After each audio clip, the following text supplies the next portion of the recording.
Salut à toutes et à tous, je suis ravi de vous retrouver dans ce nouveau numéro de Top Sport. Chaud d'ambiance cette semaine dans cette émission puisque je vous emmène voir un derby, un match au sommet, surtout c'est du basket en National 2. Kaisersberg, premier de la poule, accueillait Gries, troisième. Victoire impérative pour chacune des deux équipes à 5 journées seulement de la fin du championnat. Toutes les deux sont à la bagarre pour l'accession en National 1. On va revivre cette superbe soirée de basket dans le centre Alsace. On parlera également de la SIG battue sur son parquet d'Uranus par Cholet, c'était ce week-end également. Et puis pour faire redescendre la température en ce début d'émission, je vous emmène pas très loin d'ici, au Lac Blanc, à la rencontre d'un jeune skieur du massif. Il s'appelle Thibaut Favreau. Il a représenté la France au dernier championnat du monde junior. C'est l'un des grands espoirs du ski français. Regardez. À seulement 18 ans, Thibaut Favreau est en train de boucler une saison faste. En participant à des compétitions sur le circuit mondial, mais aussi en brillant dans l'Hexagone, comme la semaine dernière, au Lac Blanc avec 2 jolies deuxièmes places, en slalom et en géant, l'Alsacien a de quoi avoir le sourire. Je suis très satisfait de ma saison. J'ai pu participer à des Coupes d'Europe, j'ai montré que j'étais présent sur le rang international. Au niveau français, j'ai prouvé que j'étais presque le meilleur de mon année d'âge en slalom et voire en géant. Cerise sur le gâteau, une sélection pour les championnats du monde junior en descente au Canada le mois dernier. La discipline n'est pas vraiment sa spécialité, mais Thibaut Favreau s'en sort avec les honneurs, 20e et premier français au final. C'est une étape pour tous les skieurs de haut niveau. Pour moi, c'était la plus grande échéance que j'ai faite pour le moment. C'était très impressionnant parce que le niveau est très relevé. Mais comme dit, voilà, il faut se lancer. J'ai fait tout ce que j'ai pu, j'ai tout donné et j'ai prouvé que j'étais là quand même. Il a aussi un éventail technique et gestuel qui est large, qui lui permet d'être présent en slalom, sa discipline de prédilection. Mais également, il a fait les championnats du monde junior en vitesse, en descente. Là, maintenant, il a quand même pris une bonne carrure. Et puis, tout le travail technique qu'il avait fait avant, ça commence à payer, hein. À tel point que le jeune homme partage désormais son temps entre l'Alsace et le pôle France d'Albertville, où il suit une scolarité décalée, concentrée sur les mois d'été, pour pouvoir se consacrer à plein temps au ski en hiver. Un exil un peu forcé, mais volontaire, pour celui qui reste licencié au club des skieurs de Strasbourg. C'est une nécessité parce que on n'a pas un niveau très très élevé dans les Vosges, on a surtout de grosses intentions, c'est de bonnes choses. Après, je suis obligé de m'exiler pour m'entraîner avec d'autres, pour comparer mon niveau, pour me chevaucher et pour voir si je suis présent avant les échéances.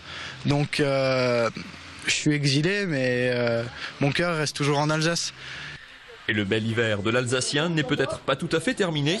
Au championnat de France qui débute ce mardi à Péragude dans les Pyrénées, il s'alignera dans toutes les disciplines avec l'ambition d'une place dans le top 5 et le doux rêve d'un podium. Allez, place au basket, retour à Kaisersberg avec un match assez extraordinaire après 2 prolongations. C'est finalement Kaisersberg qui s'est imposé face à Gries. Kaisersberg qui reste dans la course à la montée. Ça va être très compliqué désormais pour Gries. On va parler de ce match époustouflant et de la saison des deux équipes. Juste après le résumé de cette rencontre, les images sont signées David Erhardt. Au coup d'envoi, une seule victoire sépare les deux équipes.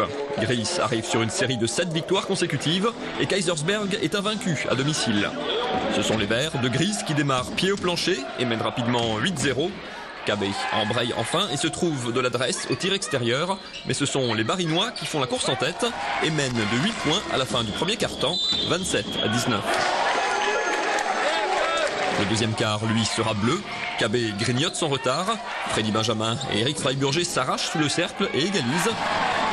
Eric Schmider, à 3 points, donne même 5 points d'avance aux Rinois, 45-40 à la mi-temps. Gries reprend les commandes dans le troisième quart. 2 paniers de Pierrick Lazare donnent 7 points d'avance aux Verts. Leader depuis la première journée, KB ne veut rien lâcher car une défaite les éloignerait des playoffs.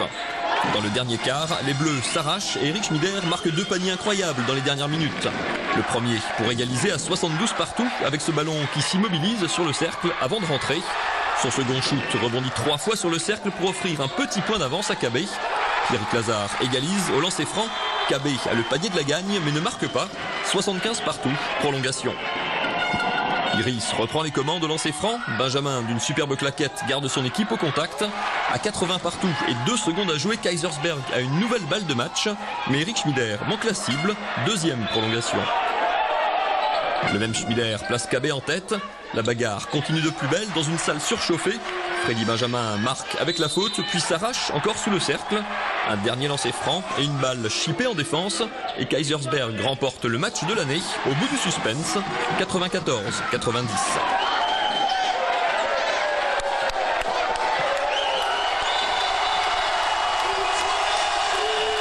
À 4 journées de la fin du championnat, KB compte toujours une victoire d'avance sur Cergy et 2 sur Gris. Mais les Rinois n'ont pas le panier à vrage sur ces deux équipes et seuls les 2 premiers joueront les playoffs d'accession en National 1. Avec Fabien Drago, l'entraîneur de Kaisersberg Hammerschwir Basket. Il ne faut pas être cardiaque chez vous, Fabien. Vous avez remporté avec votre équipe ce soir le match de l'année. On peut le dire 2 prolongations. C'est quand même rarissime en basket. C'est le match qu'il fallait absolument gagner pour rester dans la course. C'est un gros ouf de soulagement ce soir. Ouais, d'abord, oui, effectivement, c'est un gros ouf parce que sur l'ensemble de la rencontre et même les dernières minutes du match, il était difficile de prévoir un tel dénouement. Je crois que Gris avait bien ce match en main. D'autant plus en deuxième mi-temps, on a, je pense, une copie au lancer franc qui est vraiment inquiétante parce que sinon je crois que ce soir on aurait également pu chercher le panier à verrage. Maintenant revenir avec le courage face à cette équipe de Gris qui a quand même montré qu'il fallait compter avec elle et qu'elle n'avait pas volé ses 7 victoires précédentes, rester invaincu chez nous, les battre dans cette spirale très positive, il fallait avoir du courage et ce soir mes gars ont montré qu'on était courageux.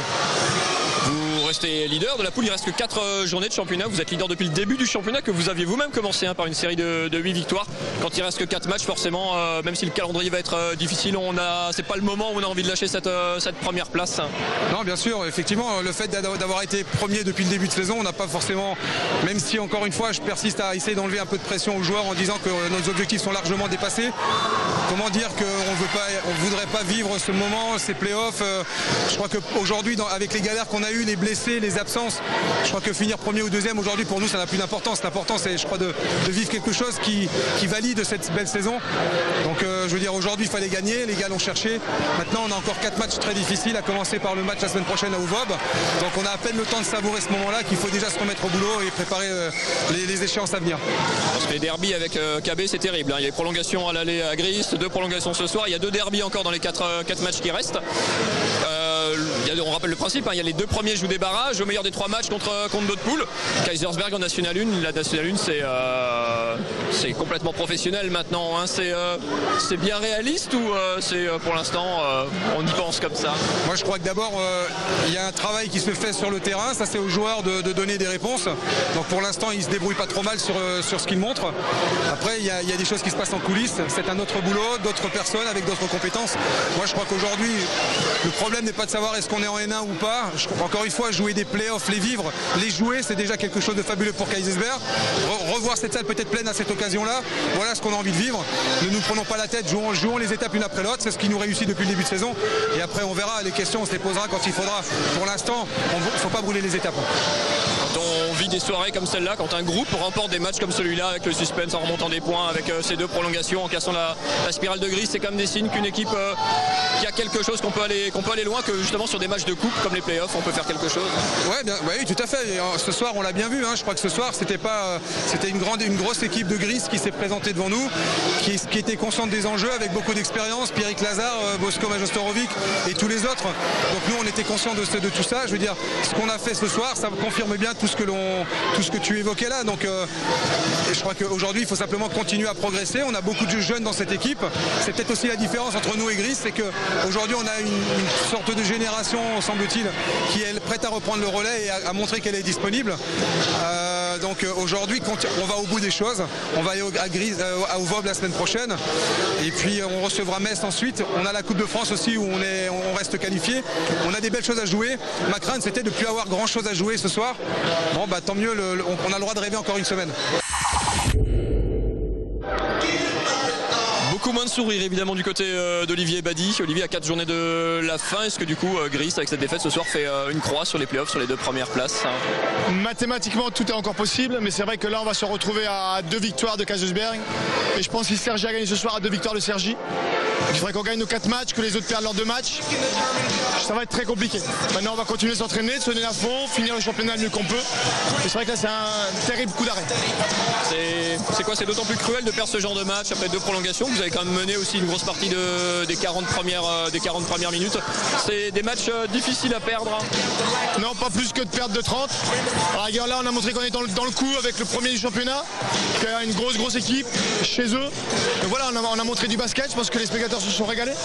Donc non, il n'y a pas de déception par rapport à l'écart. Il y a de déception par rapport à notre gestion de possession importante. Il reste, comme dit, 4 journées seulement. Vous êtes sur 7 victoires consécutives depuis que vous aviez repris l'équipe. Vous avez pensé que ça casse un petit peu cette dynamique? Parce que quand on est sur cette victoire, j'imagine que le groupe et son coach surfent un petit peu sur une petite euphorie. Non, ce qui risque de casser un peu la dynamique, c'est que les joueurs savent compter aussi bien que moi. Donc ils savent que le championnat est quasiment terminé pour nous. Donc maintenant notre rôle avec Mark Westerman va être de remettre dans l'enthousiasme dans le groupe pour se dire qu'on a encore 2 matchs à domicile à gagner. Et puis on verra ce qui peut se passer, on ne sait jamais. Merci beaucoup. Vous aimez le basket, vous en voulez encore. Retour alors sur le match de la SIG. C'était vendredi soir, Orenus, les Strasbourgeois qui se sont inclinés contre Cholet. Vous avez peut-être suivi cette rencontre sur notre antenne. Je vous propose d'en revoir les meilleurs moments avec Aurélien Gasser. Le tout en musique, c'est parti.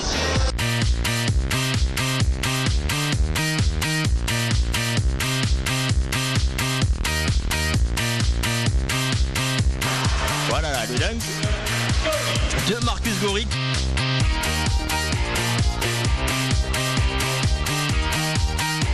Et Gabriel est obligé de prendre un tir très difficile.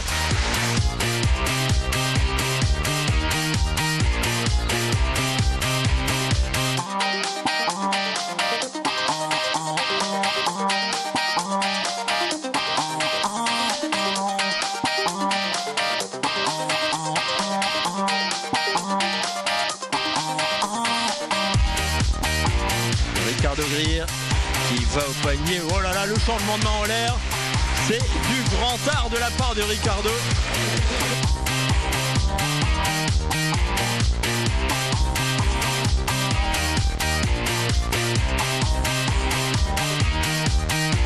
Ballon ressorti pour John Shurna qui tente le tir. Oh là là, le tir du match pour John Shurna au bout des 24 secondes. Et plus que 2 secondes avant de shooter sur l'horloge des 24. Oh, Rudy Jombi, là aussi, un nouveau shoot du match, réussi cette fois-ci par Rudy Jombi.